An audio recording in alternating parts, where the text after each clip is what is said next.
My grandmother wasn't wealthy, but she lived in a big house passed down to her from her family. This must have been what my dad meant when he mentioned inheritance. He wasn't coming to her funeral, but was already after her money. This was very typical of him.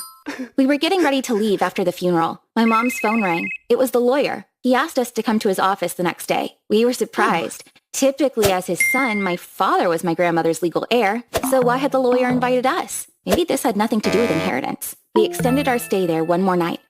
The following day, my father was there with his new wife and stepdaughter. They looked at us like they were disgusted.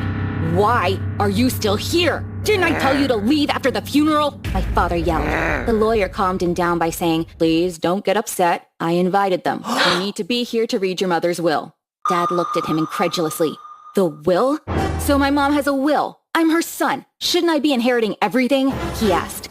"If there had been no will, all of your mother's property would have been yours. But if there is a will in the picture, we do as the will says," the lawyer replied. When Rose said, "So what's on the will?" he took out an envelope from his folder. "I don't know. The will is inside this envelope. I will open it now, and we will all find out the contents," the lawyer replied. My father's wife and her daughter were waiting with bated breath. Then, a CD fell out of the envelope. This must be a video will," the lawyer mumbled, and inserted the CD into his laptop. My grandmother appeared on the screen in her hospital bed and spoke in a weary voice. "My dear granddaughter and daughter-in-law, greetings. And you, my not-so-dear son, let me guess. You weren't at my funeral, but you're here for the will, right?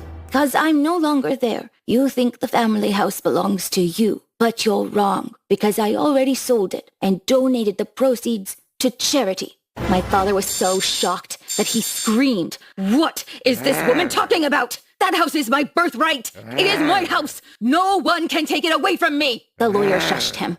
My grandmother continued to speak.